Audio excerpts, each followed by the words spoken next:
I'm happy to be here today. I want to welcome all of our listeners and viewers, and I will be moderating the school spotlight session. And that will feature the important diversity, equity, and inclusion work that's happening at 3 Connecticut schools.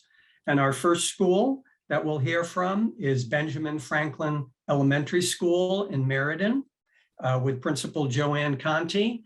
And I will ask Joanne and her team to turn on their video and unmute themselves and begin to share your screen for your presentation. And welcome, and so happy to have you as part of our Equity Summit this morning.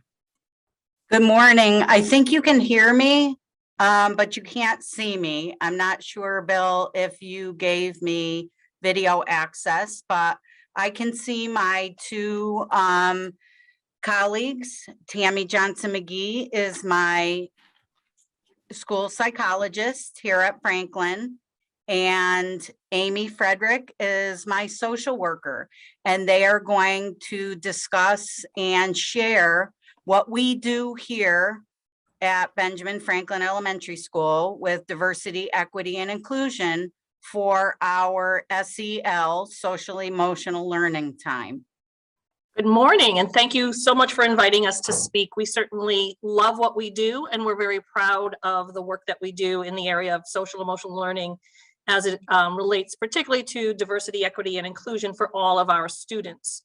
My name is Amy Frederick. I am the school social worker. I have been a social worker for 36 years.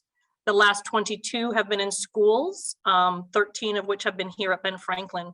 Prior to that, I worked for 14 years in healthcare settings as a social worker.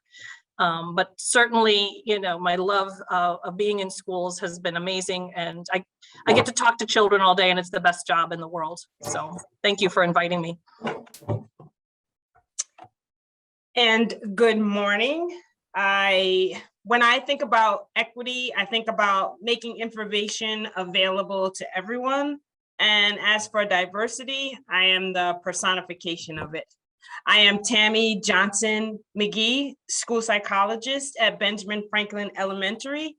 And I've worked in 3 different elementary schools in the district during my 20+ years in Meriden, and have loved every minute. I have said that as a school psychologist, I have the best of both worlds. I work with children and I get summers off. I began my love and work in New York City, where I happened into the job after the birth of my son and giving up my post as the deputy director for the New York City Department of Correction Health and Mental Health Division to work as a middle school special education teacher before transitioning to the school psychologist role. This gives me a unique background that has helped me to understand classroom needs and how to apply social emotional strategies in ways that speak to school staff and clinicians. So when Ms. Frederick asked to form this partnership to help the youngest learners, I was all in. So please get ready for Amy to share the award-winning SEL project and her vision actualized. Okay, well, several years ago, we had noticed that a number of our students in 4th and 5th grade were having a lot of difficulty managing really strong emotions. They couldn't resolve their conflicts with peers. They were having essentially temper tantrums at 9 and 10 years old. And so I had the opportunity in 2017 to attend a leadership conference over the summer where we saw a school that was utilizing some strategic learning in kindergarten to work on some of these executive functioning and social emotional skills. So I came back, I talked with Tammy Johnson-Mcgee, I talked with the special ed teacher, Mrs. Boyer, for kindergarten, and we decided to come up with a curriculum, and we utilized the standards from the Connecticut components of social, emotional, and intellectual habits to create a rubric. This would allow us to track data because, as you know, schools love data. So these were the skills that we saw that were lacking as children grew older. This abilities to manage strong emotions, respond appropriately when someone else has a strong emotion, resolving conflicts with peers, strategies to focus in the face of distraction, demonstrating how choices between connections between their choices and outcomes, and then developing a positive self-worth and self-awareness. And what we chose to do were what the teachers for each student in kindergarten rated these children in the fall, mid-year, and spring. And this, I love this sheet because this shows you clear data. Now, at the beginning in the fall, if you look at the 3 columns kind of to the right, it says fall. You see the kids were all over the place. We had one child coming in at a 24, which is the highest you can get. This shows you that kids are truly coming in with diverse backgrounds in the area of social and emotional learning and managing themselves and executive functionings. We had a lot of students, 12 students were needing the maximum support. We had 3 students that fell at the lowest level, which is 6s and 7s, and the kids were scattered all over the place. By mid-year, we had no children needing max supports. We had 3 children that had moved up to exceeding, and other students had moved into the intervention area and meeting as well. By the spring, we had only 10 students who were not meeting or exceeding out of the 50 students. So it shows you over the progress of the year that this direct instruction in these specific targeted areas really helped move children more so that they had a more balanced background. Those that maybe didn't come in with the knowledge and skills of how to manage these things were provided at school so that they can all move forward from kindergarten with some similar skills and information. So what happened for us is after 4 years of completing the kindergarten lessons in the classroom, we handed it off to the classroom teachers. We were able to create the lessons virtually because of the pandemic everyone talks about. And we had online links and all of the materials. So it was easy enough to transfer the information and we could continue. We also noticed that some students entered our school already having the skills while others didn't and needed that maximum support. But providing the skills in kindergarten wouldn't help those first graders that entered our school at the same levels. So we extended our lessons for review in first grade to allow us to equalize the playing field for all students in grade 1. And then we also provide lessons for students in upper grades using second steps and other social skills curriculum. So we're actually being thoughtful in helping those students who are new to our school entering first grade using the same curriculum that we used in kindergarten and reviewing it in a higher level. And then because of the distance learning, we were able to provide more instruction and then pass it on to the upper grades. We also provided a newsletter for kindergarten that helped and modeled for parents at home, giving them the same verbiage that we were using and accompanying the stories. So here is a sample of a letter. And if you'll notice, if you become angry or when you're feeling angry, we talked about if something was bugging you. And so we asked students to use specific language. So they said, please stop. I don't like it when, and listed what they were angry about. Also, it makes me upset because, and I get angry when, and then they were able to support each other and parents had the same language. So Ms. Frederick, we're up to the Sherry Minor, and I will hope it marries up together. Yep. I think you just got to click up top for the tab to get back to the tab for the presentation.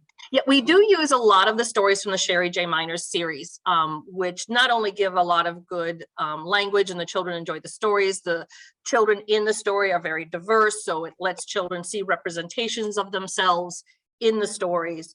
And then what we do from those stories is that we create the posters. As you saw, we had the Bug Me poster. We create other posters that then allow the teachers hang around the classroom, not only in kindergarten, but in first grade as well. So they continue to have these visuals that support them to remind them of what they can do and how to solve problems. One of the examples you'll see when Ms. Johnson-McGee is able to get to our slide is we have, see, there's some of the posters. We have how to talk out a problem. What is empathy? The sharing one is a great one because kids know what sharing is, but there's a lot of ways to share. And so we go over, and those pictures are right out of the Sherry J. Miner's story that talks about sharing and different ways to share. So we hang these in kindergarten and first grade so that they have these as reminders with the visuals, so that if they're not reading yet, they have the pictures with that they can remind them that, and the teachers can refer to them. And so the supports are there throughout the day, every day. It's not just our lesson time, it's all day, all week long. They're just provided with these supports on a daily basis. I happen to be in our Sage room. We were lucky, we were very blessed through the Jesse Lewis Choose Love Foundation and the Bon Giovanni family here in town. We were provided with funds that allowed us to open the Sage room. The color of the room is sage green, which is a very calming color. And it's a place for students to practice mindfulness. We do lessons in here. We can take individual students in here who need supports. And it's just an area of where students can learn how to self-regulate and calm themselves. And I'm going to let Ms. Johnson-McGee talk a little bit more about that.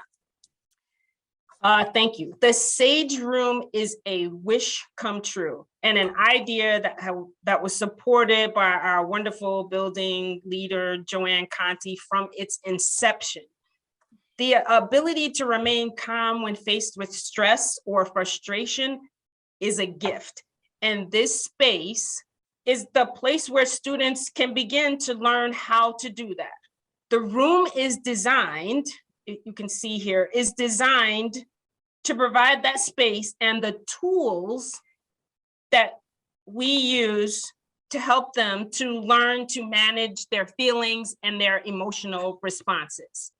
We have stations set up and they integrate sensory and mindfulness practice, and the students rotate through the stations. They conduct body scans and they have visualization activities during their time in the room. The classes are scheduled for 15 to 30 minutes in the space, and they rotate out through each station. And if you all of these encourages more thoughtful actions and overall more appropriate behavior in school and strategies that help them throughout the day, throughout their life, throughout their experiences. And we're very proud of the use of the space. We've been able to use it this year, and there are classes that rotate through the space. And unfortunately, we want more in, and so hopefully now that we're unmasked and just sanitizing, we'll get more students in over the spring, especially given assessment time and practice coming up. So that might be stressful. They'll be able to work those things out. And I hope we met our time, but thank you for your attention and or any questions and comments. You can contact us, or back to you, Bill. Thank you so much. Terrific presentation, and very excited for the work that's happening in Meriden and at your school in particular. And we appreciate your sharing it with us and for providing your contact information in case folks who are watching have some additional questions or would like to get some ideas for themselves, how they can move forward with similar kinds of programs. So again, thank you.